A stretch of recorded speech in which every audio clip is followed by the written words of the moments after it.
असावी, जवळ आहे तेवढ्यात तुम्ही तृप्त असावे, कारण त्याने स्वतः म्हटले आहे, मी तुला सोडून जाणार नाही व तुला टाकणार नाही.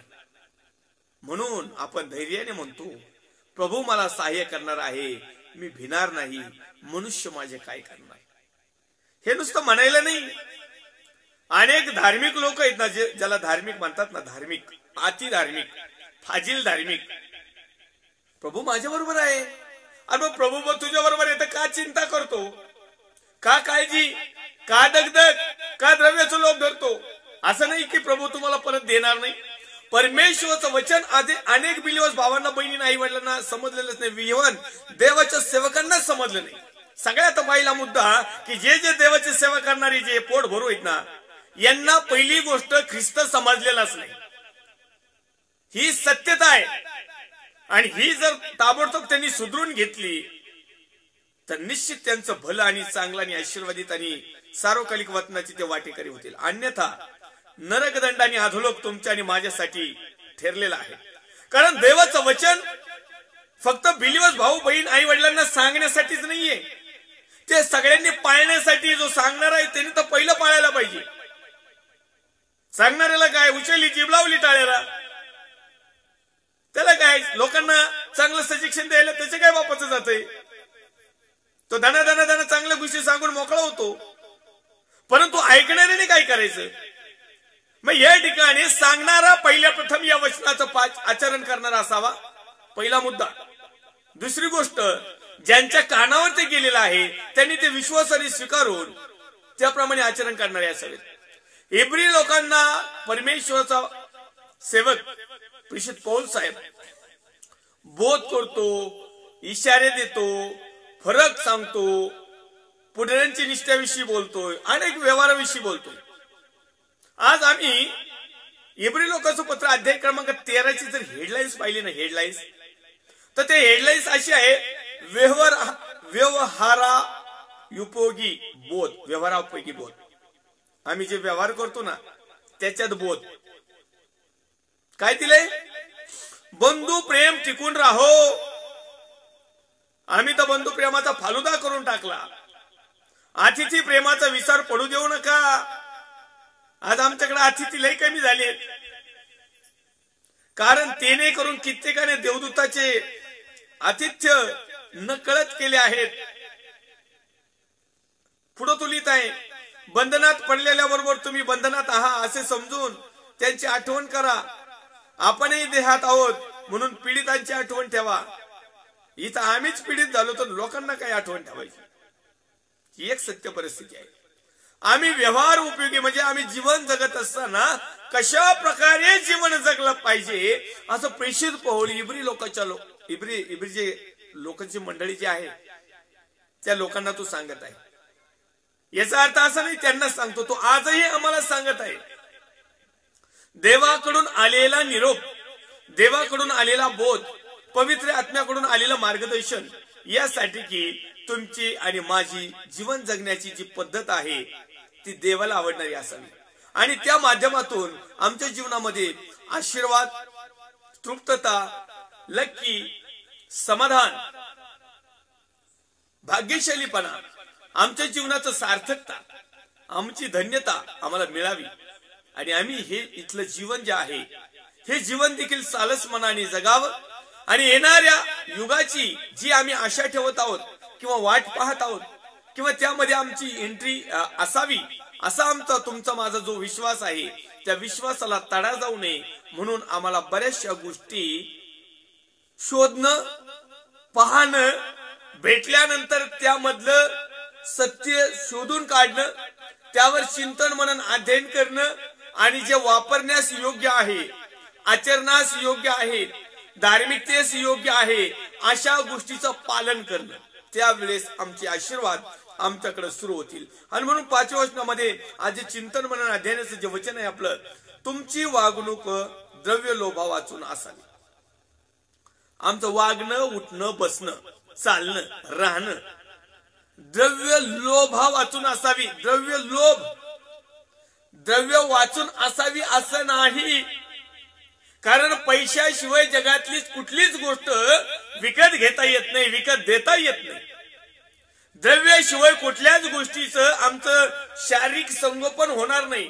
रोटी, कापडा आणि मकान या तिन्ही गोष्टी द्रव्यानेच मिळवल्या जातात. व्यवहार लाईन द्रव्यानेच होती. पैशा पाण्याशिवाय काहीच होत नाही असंही नाही. उदाहरण सांगू इच्छितो. तुम्ही ज्या ठिकाणून मला पाहतात, समजा कदाचित तुम्ही मला आमंत्रण दिलं आणि माझ्याकडे जर झिरो बॅलन्स आहे, पेट्रोल नाही, द्रव्य नाही, तिकिटाला पैसा नाही, प्रभू काय मला असा खवाट्याला उचलून तिकडं पुण्याला आणणार नाही, त्यासाठी द्रव्यच लागणार आहे. हे देखील परमेश्वराला माहिती आहे. कारण कैसराचं ते कैसरालाच द्यावं लागत आणि देवाचं ते देवाला द्यावं लागतं. कैसर जो आहे ते जग आहे आणि जगामध्ये द्रव्य, धन, पैसा ही महत्वाची बाब आहे. हे परमेश्वराला देखील ठाऊक आहे. कारण देवाचा पुत्र प्रभू येशू ख्रिस्ताकडे ज्यावेळेस काही लोक आले आणि ते म्हटले कैसराला कर देणं योग्य आहे की अयोग्य आहे. कारण ते कर मागण्यासाठी आलेले होते, कर वसूल करण्यासाठी आलेले होते. आणि मग त्या ठिकाणी प्रभू येशू ख्रिस्त म्हणत आहे त्यांना, कराचं नाणं मला दाखवा. आणि कराचं नाणं ज्यावेळेस परमेश्वराचा पुत्र प्रभू येशू ख्रिस्ताला दाखवण्यात आलं त्यावेळेस तो म्हटलं, याच्यावरला मुखवटा कुणाचा आहे, याच्यावरला छापा कुणाचा आहे, याच्यावरला काटा कुणाचा आहे, याच्यावर कुणाचा शिक्का आहे. ते म्हटले कैसराचा आहे. मग प्रभू येशू ख्रिस्त म्हटलं, कैसराचं ते कैसराला देऊन टाका आणि देवाचं ते देवाला द्या. आम्ही देवाला काय देतो? आम्ही आतापर्यंत फक्त कैसराचेच पोट भरले, आम्ही आतापर्यंत कैसराचेच बंगले वाढवले, आतापर्यंत कैसरांनीच गाड्या घेतल्या, आतापर्यंत कैसरच इस्रायलीकडच्या टूर फिरून आले, आतापर्यंत या कैसरांनीच आम्हाला लुटलं. आम्ही कैसराला दिलं परंतु देवाला द्यायचं विसरलो. आम्हाला देवाला द्यायच्या नावाने कैसराने लुटलं, देवाने नाही. अनेक लोकांना हेच कळत नाही की देवाला काय पाहिजे आणि कैसराला काय पाहिजे. आम्ही कैसरला जे देवाला द्यायचे ते देवाला तर आतापर्यंत दिलंच नाही, कैसराला मात्र आम्ही देतो. कारण कैसर ज्यावेळेस सुरू करीतो त्यावेळेस कैसराच्या नियमानुसार जगामध्ये जीवन जगावं लागतं. हे परमेश्वराला देखील ठाऊक आहे, प्रेषितांना देखील ठाऊक आहे, पूर्वीच्या संदेशांना आणि सेवकांना, शिष्यांना देखील माहिती होतं. आणि म्हणून अनेक वेळेस दानपात्राची डबी यहूदा इस्करियोत पाहिली आम्ही. प्रेषित पौल साहेबांना अनेक मंडळींनी दानपात्र इतर गोर गरीब लोकांचंही सुशस्त्र करण्यासाठी दिलं. म्हणजे द्रव्य वाचून दुसरं काही होत नाही हे 100% खरं आहे. परंतु वचन तुम्ही व्यवस्थित ऐकलेलं नाही. वचन काय आहे? तुमची वागणूक द्रव्य लोभा वाचून असावी. द्रव्य लोभा वाचून, द्रव्य वाचून नाही. द्रव्य वाचून वागणूक म्हणजे मेला तो, त्याला जिवंत राहण्याचाच अधिकार नाही इथं तरी. परंतु ज्यावेळेस आम्ही जीवन जगत असताना आलेल्या द्रव्याची, आलेल्या पैशाची, आलेल्या मिळकतीची, आलेल्या नफा, फायदा, प्रॉफिटची जर योग्य त्या पद्धतीने आम्ही जीवनशैलीमध्ये जीवन जगण्यासाठी त्याचा जर वापर केला तर किती सगळ्यात मोठा श्रीमंतातला श्रीमंत असो तो स्वर्गाच्या राज्यात गेल्याशिवाय राहणार. मोकार म्हणायचं नाही, श्रीमंतांना स्वर्गाच्या राज्यात प्रवेश नाही. अरे पण कुठल्या श्रीमंतांना? हे द्रव्य लोभ धरू धरू झालेल्या श्रीमंतांना. काबड कष्टाने, प्रामाणिकपणाने, एक चांगल्या गोष्टीने जे धन किंवा जे काही प्रॉपर्टी म्हणा किंवा पैसा म्हणा किंवा सोनं म्हणा, जे काही आमच्याकडे आहे, अशा गोष्टीने जो धनवान झालेला आहे, परंतु त्या धनाचा तो योग्य असा उपयोग करत आहे. गोर गरीब, अनाथ, विधवा, कैवारी, भिकारी, ज्यांना कोणी वारीस नाही असे, ज्यांना खाण्याची वाण आहे, ज्यांना कपड्याची वाण आहे, ज्यांना राहण्याची वाण आहे, ज्यांना कुणी सांभाळायचं नाही, त्यांच्यासाठी पण देखील हा प्रामाणिकपणातून निर्माण झालेला धनाचा संचय, द्रव्याचा संचयामधून जर आम्ही ह्या जरी गोष्टी केल्या तरी तो व्यक्ती सार्वकालिक वतनाचा भागीदारी होईल. परंतु द्रव्याचा लोभ धरून जितके जितके मोठाले झाले त्याच्यामध्ये याजक लोकांचा पहिला नंबर लागतो. याजक, मिनिस्ट्रीचे मेन लीडर्स, प्रॉफेट, भविष्यवाणी करणारे, मोठमोठ्या संस्था चालवणारी, द्रव्याचा लोभ अजूनही सुटला नाही आणि म्हणून आजही इतके मोठी करोडी अब्जूची प्रॉपर्टी असून देखील आजही ते लोकांकडून दानपत्र घेण्याचं सोडत नाहीत, लोकांकडून देणग्या घेण्याचं सोडत नाहीत, लोकांकडून भेटी घेण्याचं सोडत नाहीत, लोकांच्या डोक्यावर हात ठेवून 25-25 हजार रुपये घेण्याचं सोडत नाहीत, आजही स्पेशल अपॉइंटमेंट सोडत नाहीत. प्रत्येक गोष्टीला आज ते द्रव्याच्या मोबदल्यामध्ये मोजल्या जातं. देवाची सेवा केल्या जाती, देवाची सेवा करून घेतल्या जाती. देवाच्या सेवेसाठी देखील आज जर द्रव्य देऊन जर या सगळ्या जर गोष्टी होत असतील तर माझ्या प्रिय भावांनो बहिणींनो, येणाऱ्या दिवशी तुम्हाला ते समजेल. मग म्हणायचं नाही आम्हाला माहित नव्हतं.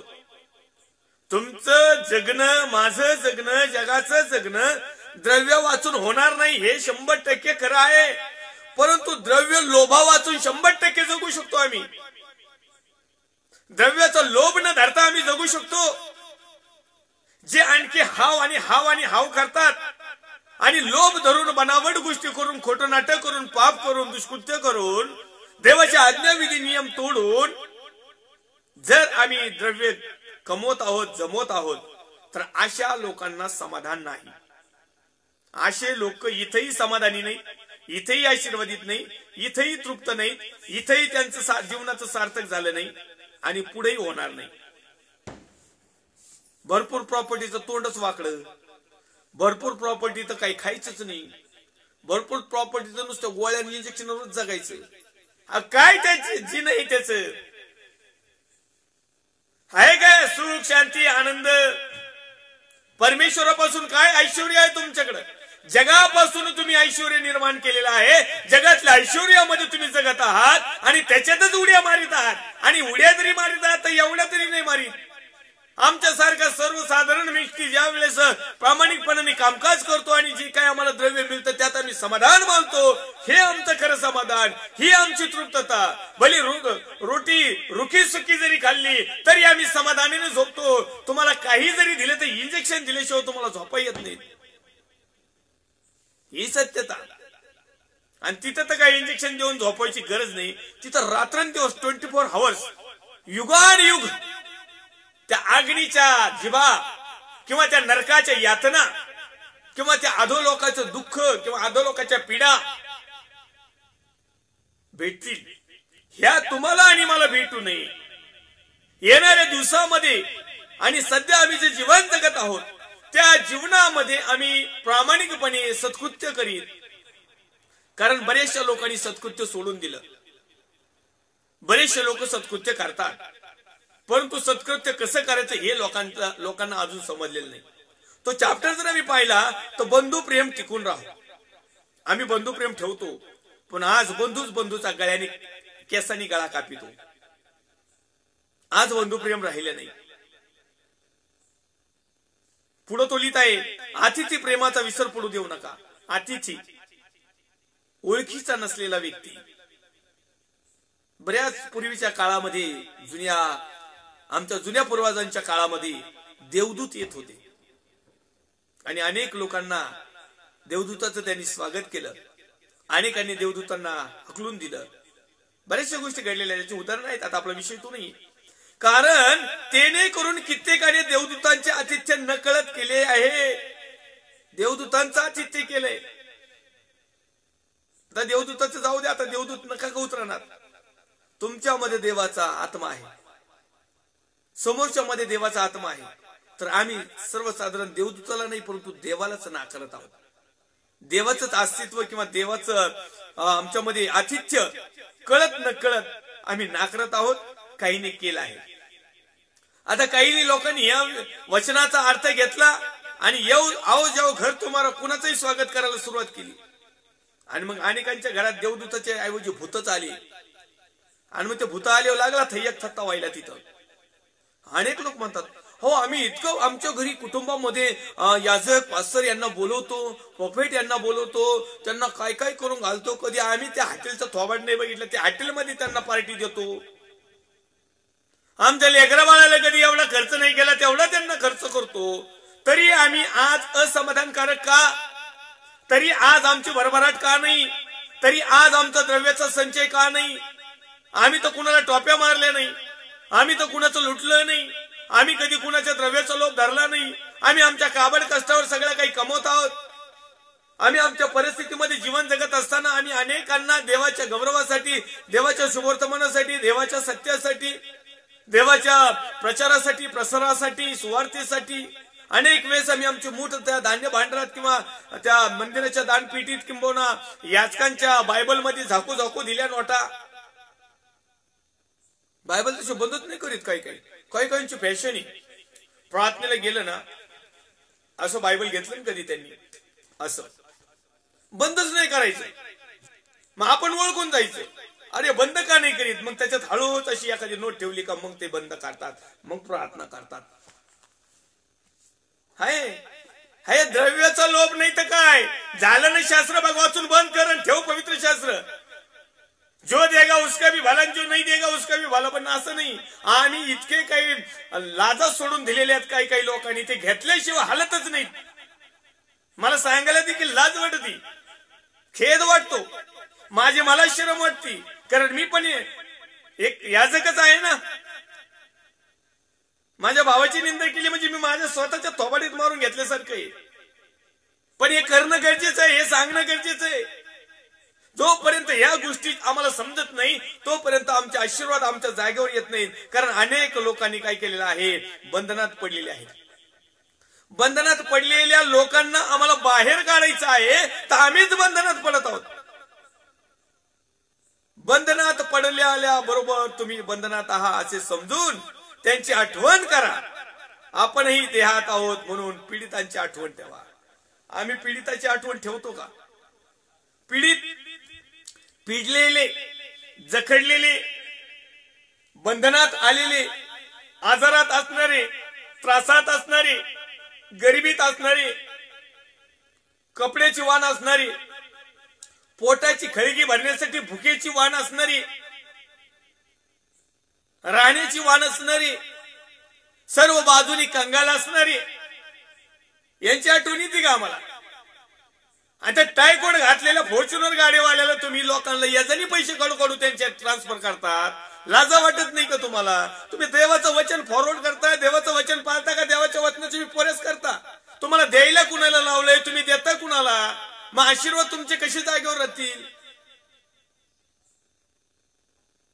आणि तो नंतर तुम्हाला ओळखीत नाही, त्यालाच परत भेटायचं म्हणलं तर तुम्हाला त्याचा विजा किंवा त्याला काय म्हणतात, अपॉइंटमेंट घ्यावं लागेल. अपॉइंटमेंट.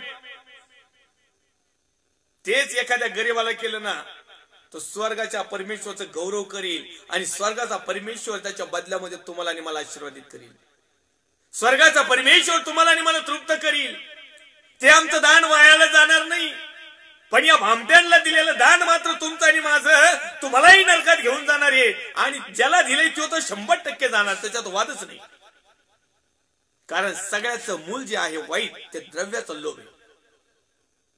म्हणून प्रेषित पौल साहेब इब्री लोकांच्या पत्रामध्ये अध्याय क्रमांक 13 मध्ये व्यवहार उपयोगी बोध सांगत आहे. तो आता व्यवहार हे आत्मिक झालं, पण व्यवहारिक पण काही जरा नॉलेज पाहिजे ना. त्या ठिकाणी तू लिहित आहे, तुमची वागणूक द्रव्य लोभा वाचून असावी.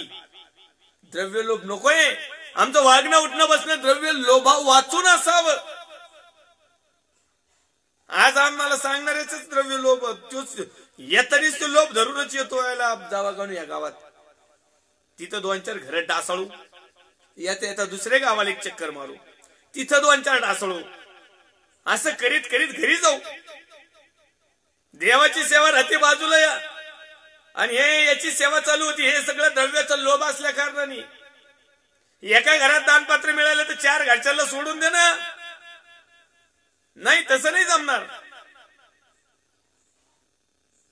ही सुवार्थ आहे, ही खरी आत्म्याने आलेली, हे प्रकटीकरण. नाही तर तुमच्या घरात हे पुरलंय आणि तुमच्या घरात ते पुरलंय आणि तुम्ही श्रीमंत होणार आणि तुम्ही इकडे होणार आणि तिकडे. ही देवापासून आलेलं प्रकटीकरण नाही. हे ओरिजिनल आता जे चाललंय ना, हे खरं प्रकटीकरण आहे. देवाच्या वचनानुसार रिएलिटीचा अर्थ सांगणं हे खरं. आज लोक दुसरं काहीतरी भरडून देतात तुम्हाला आणि मला पटन असं. तुमची वावा केली म्हणजे व्हेरी गुड, तुम्ही श्रीमंत होणार, गडगंज होणार, लॉटरी लागणार, तुम्ही हेलिपॅड घेणार, तुम्ही विमानाने प्रवास करणार, तुमच्या माड्यावर माड्या चढणार का भूकंपात पाडून घ्यायचे का?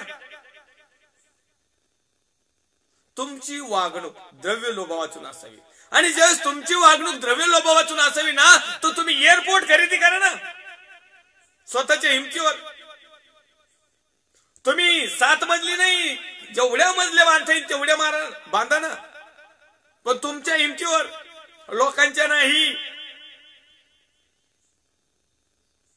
मग ह्या प्रकारे जो वागणूक करतो तो समाधानी, ह्या प्रकारे जो वागणूक करतो तो आशीर्वादी, ह्या प्रकारे वागणूक करतो त्याचं जीवनाचं सार्थक घडलं, ह्या प्रकारे जो वागणूक करतो त्याचं जीवन धन्य झालं, ह्या प्रकारे जो वागणूक करतो तो सदैव तृप्त आहे इथंही आणि येणाऱ्या दिवसामध्ये.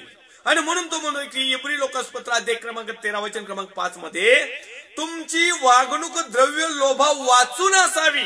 म्हणजे याचा अर्थ द्रव्य तुमच्या जवळ नसावं असं नाहीये, द्रव्य तुमच्याकडे असावंच, कारण द्रव्याशिवाय काही होणार नाही,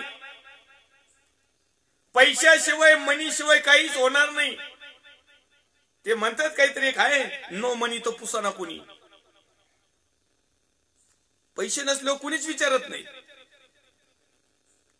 परंतु लोभाने मिळवलेले पैसे आणि काबड कष्टाने मिळवलेले पैसे, प्रामाणिकपणाने मिळवलेले पैसे आणि टोप्या मारून मिळवलेले पैसे, स्वतःचा घाम गाळून मिळवलेले पैसे आणि दुसऱ्याच्या टाळूवरून हिसकून घेतलेले पैसे, फरक आहे. मग तुमच्या श्रमातून निर्माण झालेले, देवाच्या सेवेसाठी स्वेच्छेने दिलेले, द्यायचे म्हणून देणार नाही, पावती फाडावाच लागून म्हणून पावती फाडून मिळालेली नाही, तर त्या व्यक्तीच्या अंतःकरणातून उलघाल झाली पाहिजे की मी देवाच्या गौरवासाठी काही दान भांडारात मी टाकील. ते मिळालेले पैसे समाधानकारक, देणाराही समाधानी आणि घेणाराही समाधानी आणि त्याचा वापर करणाराही समाधानी. पण द्यावाच लागतील या हिशोबाने त्याच्यावर प्रेस करून आयला देवाच लागतं, नाही हे मैत्रीला येणार नाही म्हणून दिलेले पैसे ह्या दोघांनाही समाधान देऊ शकणार नाही, ह्या दोघांना सार्वकालिक वतनात येऊ देणार नाही, ह्या दोघांच्या जीवनाचं फालुदा झाला समजायचा, हे दोघांचं जीवनाचं अतृप्त आत्मी म्हणून भटकणार ही 100% आजोलोकाच्या कडाकडानी. ही एक रियालिटी आहे. हे देखील आम्ही वचनाचं सत्य काही समजून घेणं खूप महत्वाचं आहे. आणि म्हणून या ठिकाणी तो लिहित आहे की तुमची वागणूक द्रव्य लोभा वाचून असावी, जवळ आहे तेवढ्यात तुम्ही तृप्त असावे. जे काही जवळ आहे ना त्याच्यामध्ये तृप्त राहा ना. काय फरक काय पडतोय? अहो लोकांनी जर शेजाऱ्यांनी जर समजा सोन्याची सरी बांधली, कशाला आपण सुतुळे निघाला आवरायचा? फाशी बसन फाशी. लोकांचं त्यांनी घेतली का मग आपणही घेऊ. ह्या प्रकारे लोभ धरून, हौस धरून, किंबहुना संसाराच्या फुशारकी आणि संसारातले एक स्टेटस निर्माण करण्यासाठी जर कदाचित तुम्ही आणि मी या द्रव्याचा लोभ धरून जर जीवन जगत आहोत तर याचा अर्थ आम्ही बनावट जीवन जगत आहोत, ओरिजिनल जीवन नाही जगत. चोट्ट भामट जीवन जगतो आपण, चोट्ट भामट. म्हणून दुसऱ्यांनी जर सोन्याची सरी गळ्यात जर बांधली तर आपण सुतुळीनी, नायलॉननी, तंगुसानी, वायरीनी गळा आवळू नये. अनेक लोकांनी वायरीनी गळा आवळला, तसेच आवळून तसेच गेले. काही गरज आहे का? हाय ना काळी पोत गळ्यात, तेवढीच राहू द्यायची. नाही नाही नाही, मोठं डोरलं घालायचं चांगलं, एवढं हाता एवढं घातलं बायानी, चोराने पाहिलं, मुंडकच कापलं, डोरलं गेलं, बयाच गेली. मग काही गरज आहे का एवढी? आणि त्याच्यात असं झालं की ती शेजाऱ्यांनी डुप्लिकेट घातलेलं होतं, हिला वाटलं ओरिजिनल आणलं काय, म्हणून मी ओरिजिनल जाऊन आणलं. चोरांनी ते पाहिलं, चोरांनी गळाच कापून टाकला तिचा. हे पाहिल्यानंतर जिने डुप्लिकेट होतं तिने ते फेकून दिलं आणि तिने परत काळी पोत घातली, गेली ही.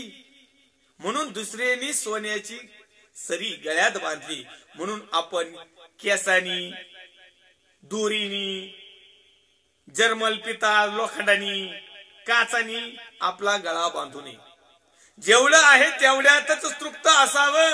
परंतु आज ही परमेश्वराने दिलेली तृप्तता, परमेश्वराने दिलेला आशीर्वाद, परमेश्वराने दिलेले समाधान, परमेश्वराने दिलेली सार्थकता, परमेश्वराने दिलेली धन्यता, परमेश्वराने दिलेलं जीवनाचं मर्म आम्हाला समजून उमजून आज आम्ही त्या पैशाच्या पाठीमागे लागलो आहोत, द्रव्य लोभाच्या पाठीमागे लागलेलो आहोत. द्रव्याच्या पाठीमागे तुम्ही लागा, पण लोभ धरून नका लागा. का बरे? कष्टामधून करा ना, झोपूच नका, रात्रंदिवस तुम्ही कष्टच करा, लुटू नका कुणाला. तुमच्या मेहनतीचं ज्ञान तुम्हाला काय बलवान व्हायचं तेवढं व्हा. त्याला परमेश्वर संमती देत आहे.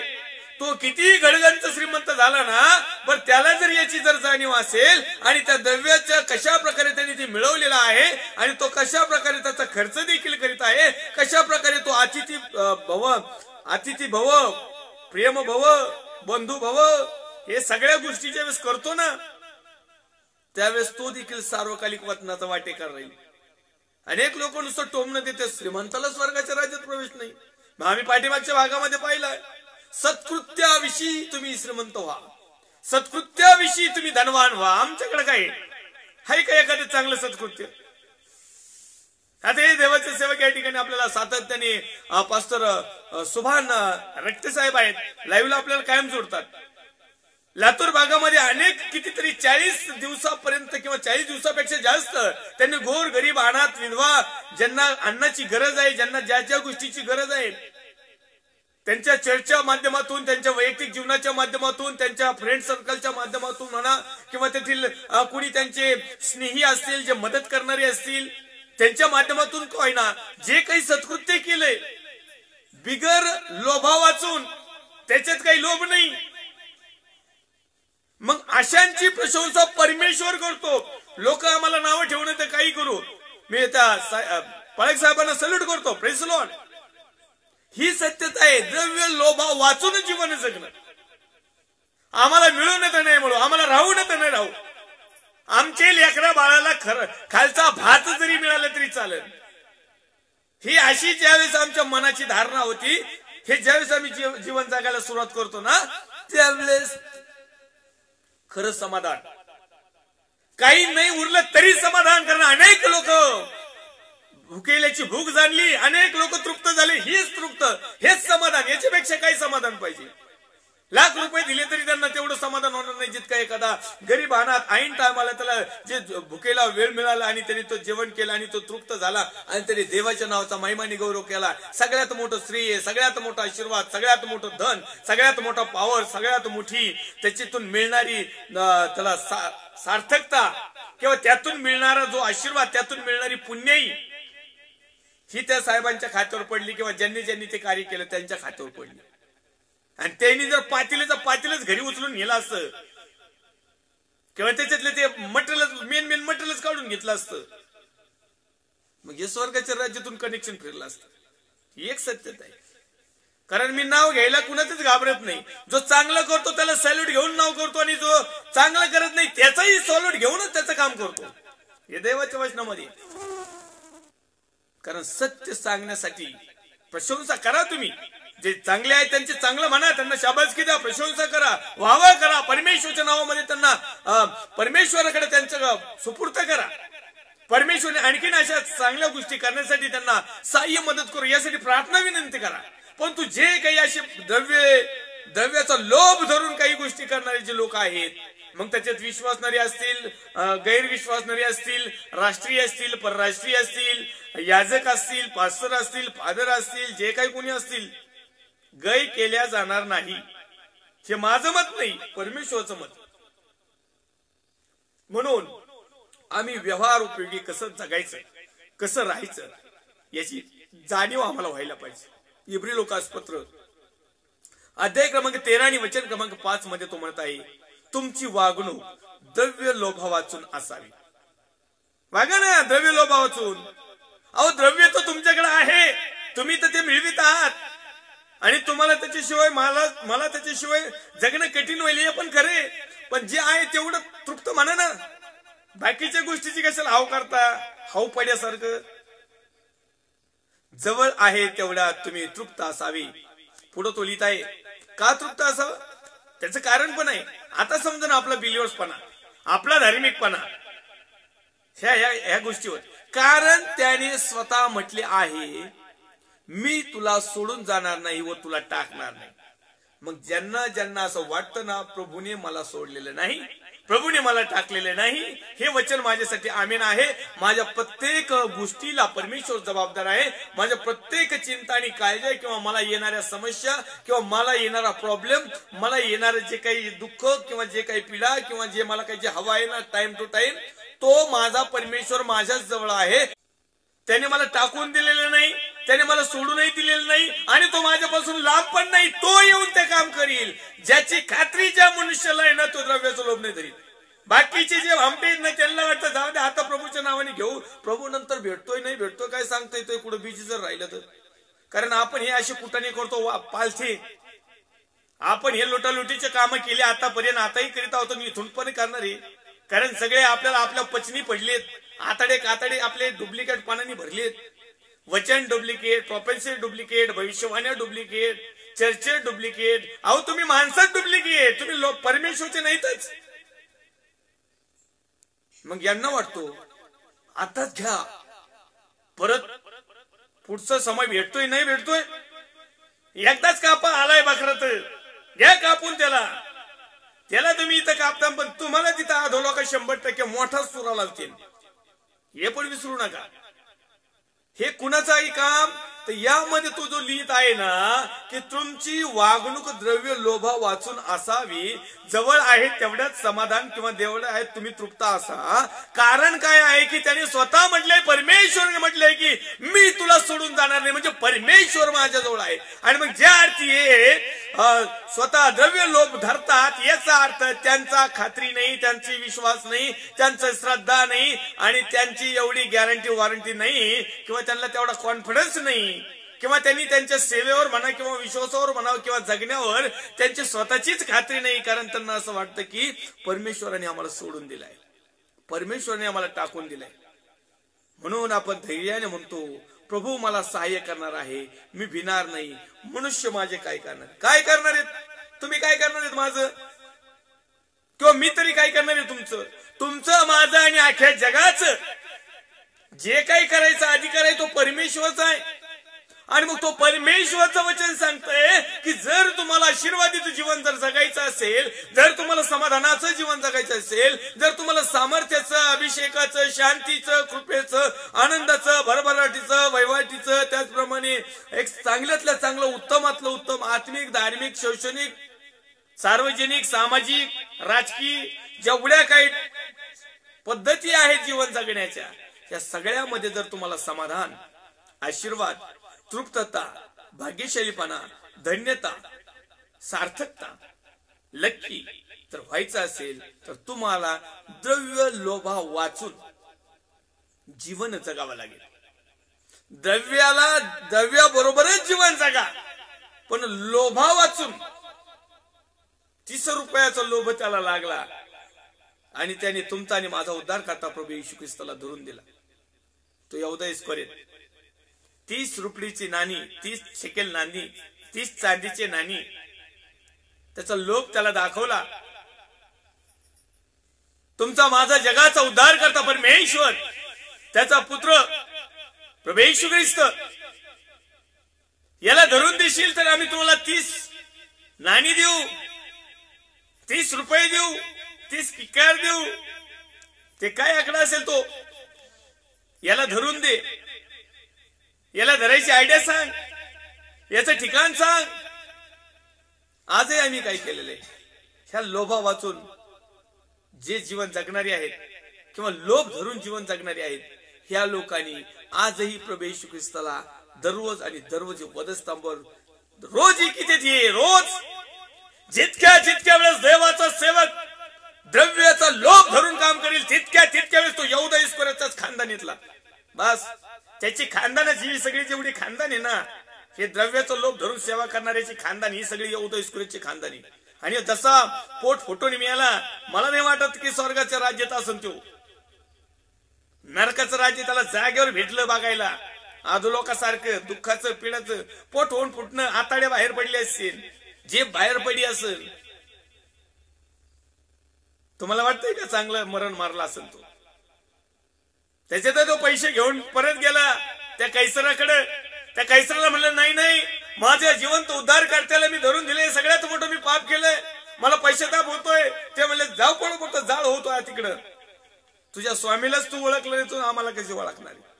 ते नाही पैसे घेतले, तिथं मंदिरात फेकून दिले, गेला आणि तिकडे गळफास घेतला. काय झालं? प्रभूला धरून देणारी किंवा प्रभूवर तिरस्कार करणारी किंवा प्रभूची आज्ञा मोडणारी नाही जगू शकत समाधानाने. या उदयस्कृतला खूप समाधान व्हायला पाहिजे होतं. आजकालच्या आमच्या प्रॉफिट साहेबांना खूप समाधान होते, खूप आशीर्वादी समजतात स्वतःला खूप तृप्त आणि धार्मिक आणि काय येसू बाप्पाच्या उजव्या डाव्या बाजूला बसणारे लोक समजते सध्याचे प्रॉफिट लोक, भविष्यवक्ते लोक, हे मोठमोठाले प्रोफेन्सी करणारी, मोठमोठ्या लोकांना मोठमोठ्या टोप्या देणारी, गोरगरिबांच्या द्रव्याचा लोभ धरणारी, टाळक्यावर हात ठेवून 25,000, 15,000, 10,000 रुपये घेणारी. द्रव्याचा लोभ नाही तर दुसरं काय?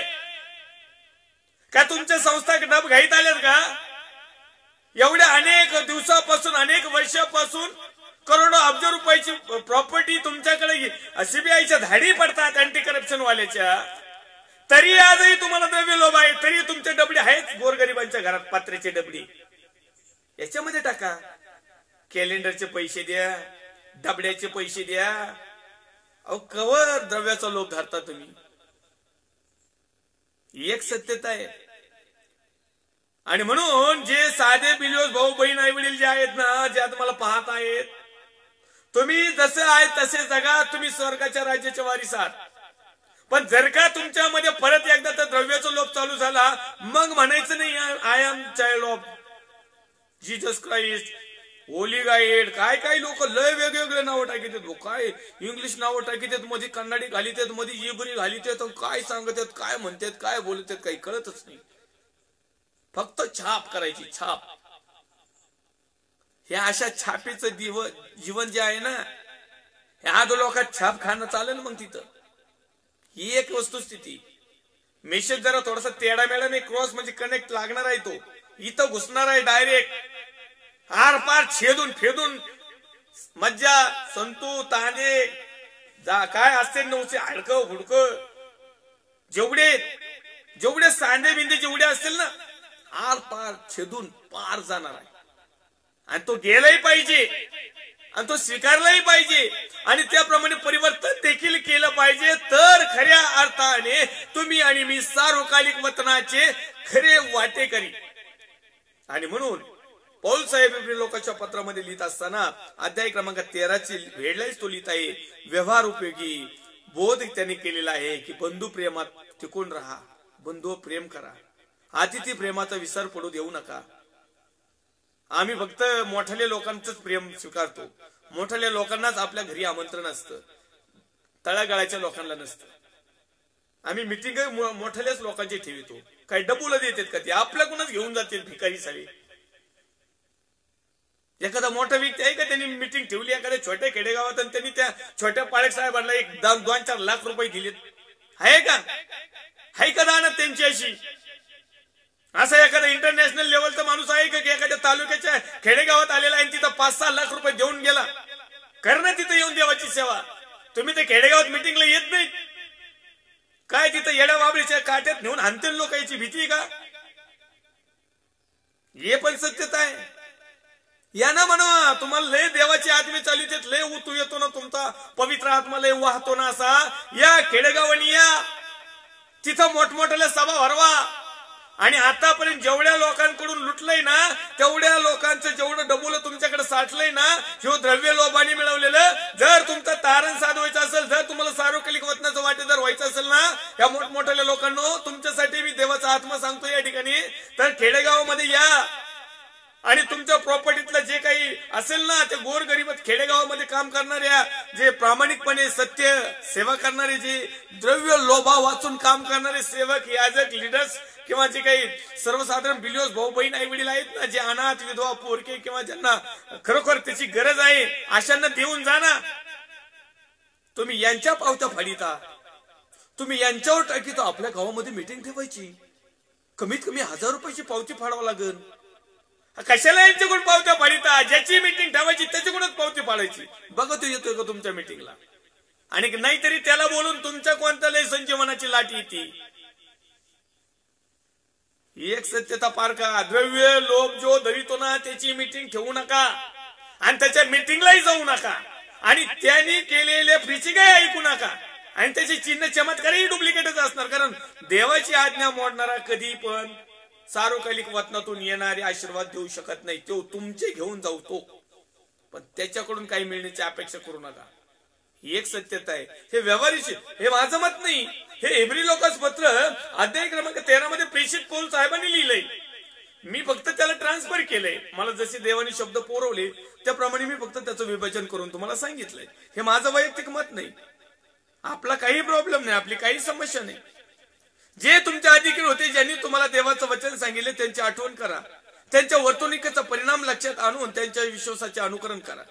आज कुणाचं अनुकरण करायचं आहे? मी दिनकरांचं करायचे का? आणखीन कोणाचे नावं घेऊन यांचं अनुकरण करायचं म्हणलं, मला एवढी मोठी संस्था बनवावं लागेल, मला एवढे सगळे कॅलेंडर छापावं लागतील, मला माझ्या बायकोच्या 2 पोरांचा, आजी आजोबा शेजारी पाजारी मसन वाटतले झोपलेले सगळ्यांचे फोटो आणून लावावं लागतील, कॅलेंडर छापावं लागतील, तेलाच्या बाटल्या छापावं लागतील. असे नाही अनुकरण करायचं मला. मी अनेक सेवकांचे नाव घेऊ शकतो डायरेक्ट. अनुकरण करणारे व्हा असं लिहित आहे, कारण पूर्वीचे जे पुढारी होते ते खरोखर तेवढा त्यागमय होते, खरोखर तेवढे ते दुःखात, समाधानात, आशीर्वादात, तृप्ततेमध्ये, सार्थकतेमध्ये जीवन जगायचे. म्हणून त्यांचं अनुकरण करा असं तो सांगतोय. आता आम्ही काही कुणाचं अनुकरण करायचंय? आहे का कोणी एखादा व्यक्ती, पाळक साहेब सांगा त्यांचं नाव, की बा हे लय चांगले, तर त्यांचं अनुकरण करायला मला करायचे, त्यांचं व्यक्तिमत्व मला तपासून बघायचंय. सगळे कामातून गेलेले सापडतील. त्यांच्या वर्तणुकीचा परिणाम लक्षात आणून त्याच्या विश्वासाचे अनुकरण करा. वर्तणुकीचा परिणाम म्हणजे हे वर्तणूक म्हणजे वागत आहेत कसे, उठत आहेत कसे, बोलत आहेत कसे, चालत आहेत कसे, सेवा करतात कशी, लुटत आहेत कसे. मग आता हे प्रकटीकरण सुरू झाल्यावर लय वाईट वाटत. तुम्हाला खोटं वाटत असेल की हे याचं पासराजू लटमानाने काहीतरी सांगतात, तर इब्री लोकांचं पत्र अध्याय क्रमांक 13 वचन क्रमांक 7 वाचा 7. मी पुन्हा एक वार वाचतो. जे तुमचे अधिकारी होते, ज्यांनी तुम्हाला देवाचं वचन सांगितलं, त्यांची आठवण करा. त्यांच्या वर्तणुकीचा परिणाम लक्षात आणून त्यांच्या विश्वासाचे अनुकरण करा. आता मी काय याच्यापेक्षा वेगळं काय सांगितलं? पूर्वीचे जे होते ते ओरिजिनल होते, त्याच्यामुळे लोक त्यांचं करायचे बा. आता आम्ही कुणाचा आदर करायचा, कुणाची आठवण करायची, कुणाची वर्तणूक तपासायला चालू करायची. आता या ठिकाणी लिहिलंय, वर्तणुकीचा परिणाम लक्षात आणून म्हणजे लक्ष द्यावं लागेल. ह्यो कसा वागतोय, कसा उठतोय, कसा बोलतोय, कसा चालितोय, कसा लुटितोय, कसं काय पॉइंट काय करतोय. हा, मग ही रियालिटी. याला म्हणतात वचनाचं प्रकटीकरण. शब्द टू शब्द, फेस टू फेस. हे असं प्रकटीकरण नाही होत आमच्या साहेबांना. हे असं ज्ञान नाही मिळत आहे का नाही? येशू ख्रिस्त काल, आज व युगानुयुग सारखाच आहे. आमीन. परमेश्वरच्या नावाला धन्यवाद देऊया. सन्मान, आदर, गौरव, महिमा त्याला देत. हे वचन सगळ्याचं तोंडपाठ. ह्या वचनाला कुणीच अमान्य होत नाही. कुणी उठू सुटतो, ख्रिस्त काल, आज, युगानुयुग सारखाच आहे, तो कधी न बदलणारा देव आहे. मग आपण का बदलावं? तो कधी न बदलणारा देव तर आहे, तो कधी न बदलणारा देव आहे, तर आम्ही का बदलावं? ते कधी न बदलणारे सेवक होते, तर आम्ही का बदलावं? फक्त आपल्या फायदा पुरतो. तो कधी न बदलणारा देव आहे. हो, येस, आमेन आमेन आमेन. तो कधी न बदलणारच देव आहे. तो म्हटला नाही एकदा तुमचं नरकात जायचं, तर तो नरकातच जाणार. मग आणि त्याने काही एकदा फैसला केला का तुम्ही आणि मी स्वर्गात येतो, स्वर्गातच जाणार. तो कधी न बदलणारा देव आहे. पण मधला काळ मात्र तुम्हाला आणि मला बदलण्यासाठी दिलेला आहे. त्याने न्याय करायचा आणि आम्ही ते न बदलणारा न्याय आम्ही स्वीकारायचा. त्या अगोदर जो तो वेळ दिलेला आहे स्टार्ट नाऊ, आतापासून पूर्वीचं जाऊ पुढे पडतं तिकडे, लय सत्कर्म केले लय दुष्कृत्य केले ते तिकडेच गठोडं बांधून जाऊ द्या. स्टार्ट नाऊ, आता या वेळेस सुरू. आताच्या समयापासून तो प्रभू येशूच्या समयापर्यंत का आम्ही द्रव्य लोभा वाचून वागणूक करणार आहोत का? आम्ही अतिथी प्रेम करणार आहोत का? आम्ही सत्कर्म करणार आहोत का? आम्ही सत्याची बाजू धरणार आहोत का? आम्ही देवाच्या खरे आज्ञाविधी नियम पाळण्याचा प्रयत्न करणार आहोत का?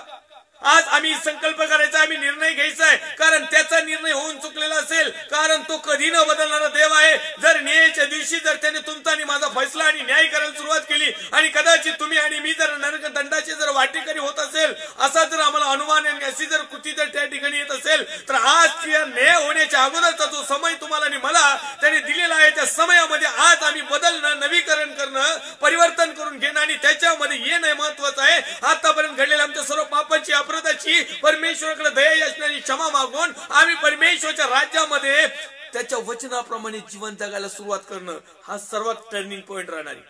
हा टर्निंग पॉइंट जर तुम्ही आजपासून किंवा आताच्या सणापासून जर सुरुवात केली नाही, न जाणो देव उद्याचा देव आमचा उद्याचा दिवस आमच्या तुमच्या जीवनात आहे की नाही माहित नाही.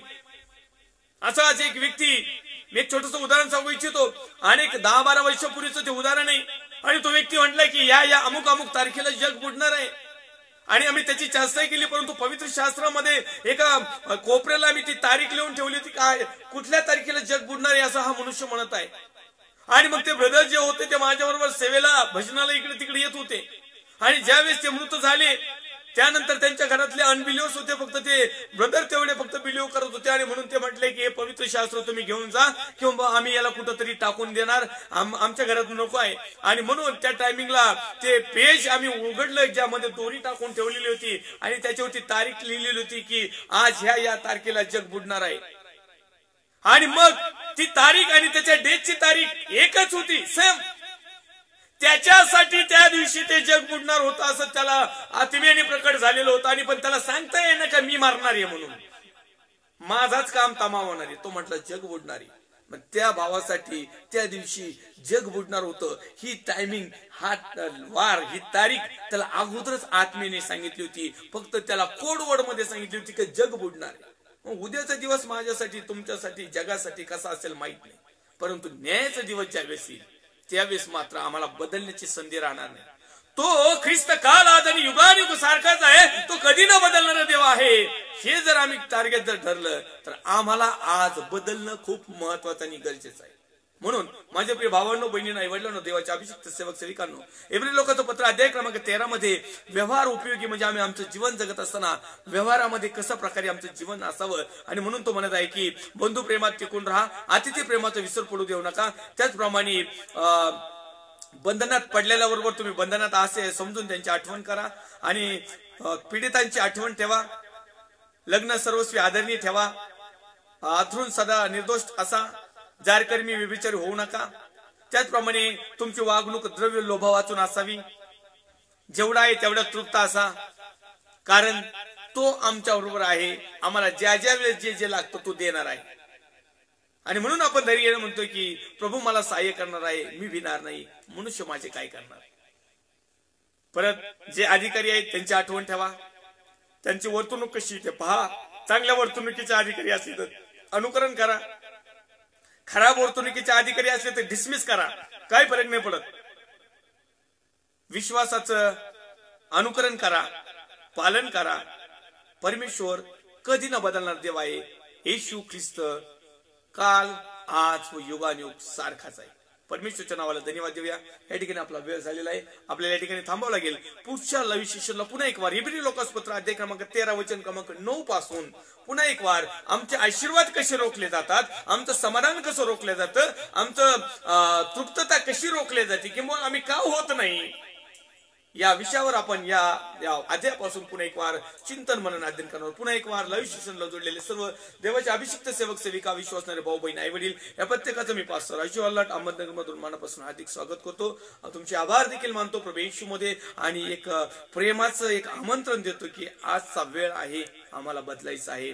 कारण ख्रिस्त काल आज युग सारखाच आहे. तो कधी न बदलणारा देव आहे. आज आम्हाला बदलण्याची गरज आहे, कारण तो बदलणारा नाही. परंतु आज जर आम्ही बदललो नाही तर मात्र येणाऱ्या दिवसामध्ये काय होईल ते आम्हाला माहित नाही. कारण परमेश्वर ज्याला त्याला ज्याच्या त्याच्या कृत्येप्रमाणे ज्याच्या त्याच्या कर्माप्रमाणे फळ देणार आहे. येऊया आपण प्रत्येक जण मिळून आपल्या भारत देशासाठी आपल्या सर्वस्वासाठी प्रार्थना करूया. पवित्र थोर सेनाची देव बापा, जशा तसे तुझ्या पवित्र हातामध्ये येत आहोत. प्रभू येशू ख्रिस्ताच्या प्रेमळ आणि सामर्थ्यवान नावातून प्रार्थना करतो माझ्या भारत देशासाठी. भारत देशातील सर्व राज्य, विशेष करून माझा महाराष्ट्र राज्याचे मुख्यमंत्री मान्य उद्धवजी साहेब, त्यांचे सर्व सहकारी टीम, त्याच प्रकारे विरोधी पक्ष नेते मान्य देवेंद्र फडणवीस साहेब, त्यांचे सर्व सहकारी team, police department, doctors, nurse, सेवा संस्था, भारत देशाच्या सरहदीचं संरक्षण करणारे मिलिटरी फोर्स जवान, कमांडोज, त्यांचे कुटुंबीय आणि लाईव्ह स्टेशनला जोडणारे सर्व देवाचे अभिषिक्त सेवक, सेविका, विश्वासणारे भाऊ बहीण, आई वडील, यानंतर पाहणारे आणि आम्ही प्रत्येक जण प्रिय प्रभू येशू तुझ्या वचनाप्रमाणे आचरण करावं अशी तू आमच्यावर कृपा कर. जे बंधनात आहेत, संकटात आहेत, आजारात आहेत, चिंता, काळजा, टेन्शन, ताण, दबाव आणि ज्या ज्या गोष्टीमध्ये अडकलेले आहेत, प्रभू येशूच्या नावात त्यांच्या विश्वासाप्रमाणे त्यांना तू दे. आणि आजपासून आमची वागणूक द्रव्य लोभा वाचून असावी. या इब्री लोकांच्या पत्रात दिलेल्या अध्ययनाद्वारे, चिंतन मननाद्वारे, वचनाद्वारे, तुझ्या स्वर्गीय मार्गदर्शनाद्वारे आम्ही चालावं अशी तू कृपा आम्हावर कर. आदर, गौरव, सन्मान तुला देत ख्रिस्त येशू जो होता, जो आहे, जो येणार आहे, तर पवित्र प्रभू येशू ख्रिस्ताच्या प्रेमळाने सामर्थ्यवान नावात छोटीशी प्रार्थना मागतो. स्वर्गीय पिता होई. आमेन. प्रभू येशू रक्त की जय. प्रभू येशू रक्त की जय. प्रभू येशू रक्ताचा जयकार असो. आमेन, आमेन, आमेन. Praise the Lord. Thank you. God bless you.